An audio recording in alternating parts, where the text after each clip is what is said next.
Es precisamente el culto a los muertos el que crea las instituciones.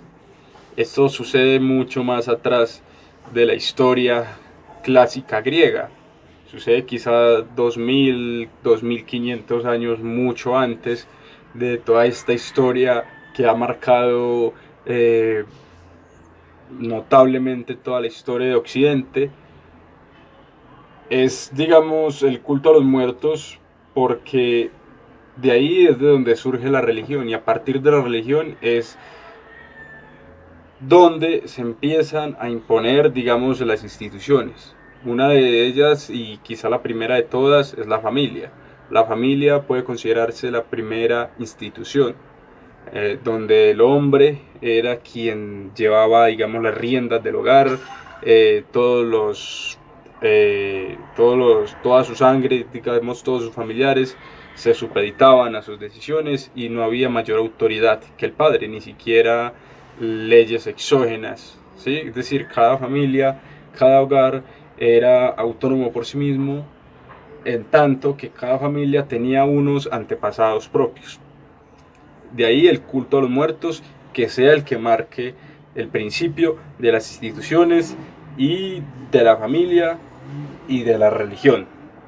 Eh, Además, pues también se puede decir que gracias digamos, al culto a los muertos es que se empiezan también a marcar las primeras normas o las primeras, eh, digamos, los primeros prototipos de vida o los primeros lineamientos o, si se quiere, paradigmas de vida.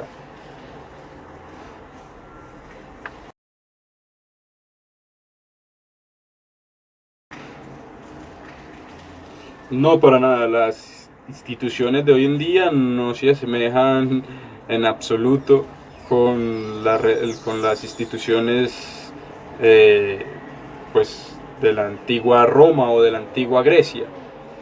Esto difiere muchísimo porque ya en los hogares, pues, aunque todavía es muy notable, pero ya no es el padre quien manda, y además ya la institución se ha desplegado a otros campos, ya no es en el hogar donde se tiene el control de la familia, sino que digamos que la familia se ve supeditada a otras normas, es decir, a las leyes.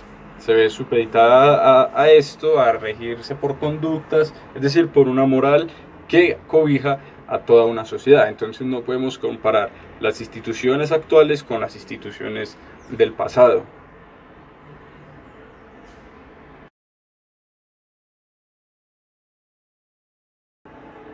Desde luego, el poder ha estado incrustado en la sociedad desde que se tiene conocimiento de ella. Digamos que la religión fue creada por hombres y por lo tanto ya es una relación de poder entre hombre y familia, ¿no? En el que el hombre tenía el poder del hogar y tenía las decisiones de hacer con este lo que se le viniera en gana, ¿no? Claro que el hombre en ese sentido también estaba en una relación de debilidad con sus antepasados, en tanto que digamos que aunque tenía el poder del hogar, se veía sublimado o se veía subyugado a sus antepasados para rendirles culto. De aquí que los muertos en la época antigua fueran los dioses. Cada familia tenía sus dioses, ¿no? Es decir, sus muertos. Ahora, las instituciones de hoy en día ya no se rigen, digamos, por una ley familiar o por una ley más bien hogareña, sino que se rigen por leyes creadas por un conjunto de personas para regular y controlar un tipo de sociedad.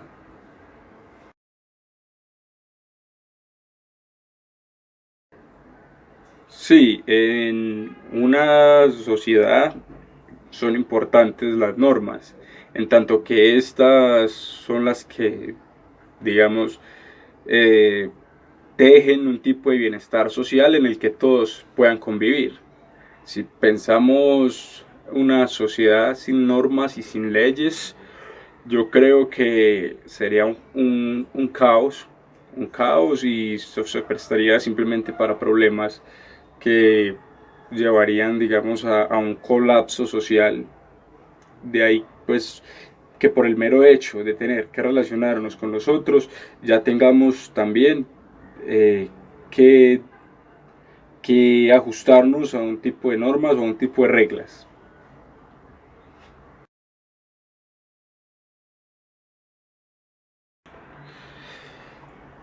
A ver, yo creo que en cierto sentido hay muchas normas. Y estas evidentemente no se ajustan al estilo de vida o al modo de vivir que todas las personas quisieran tener. Sí creo que se deberían revisar las constituciones y ajustarse un poco, pero creo que como están tampoco es que impidan que el hombre pueda desenvolverse autónomamente dentro de una sociedad, siempre y cuando exista el derecho a la crítica, el derecho al libre pensamiento, el derecho al libre desarrollo de la personalidad y a decir la palabra que uno quiera, pues yo creo que lo demás puede ser objeto ya de análisis y de crítica y por tanto de cambio. Y pues sí, amerita una reflexión profunda la ley, pero esto es algo que se debe dar en el plano de la sociedad y no en un plano individual. Yo como persona no puedo decir las leyes deben ser estas o aquellas, sino que la sociedad en conjunto es la que debe elegir qué tipo de sociedad quiere tener y por tanto qué tipo de leyes hace.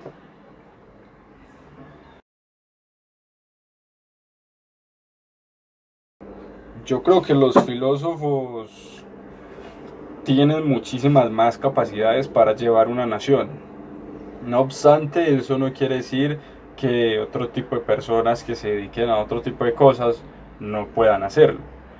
Pero creo que en el reflexionar, en el hacer meditaciones profundas antes de cada decisión sería lo ideal a la hora de tomar, digamos, por los cachos a una nación. Sí creo en en que un filósofo sería lo ideal, pero como dije, no es que otras personas no puedan.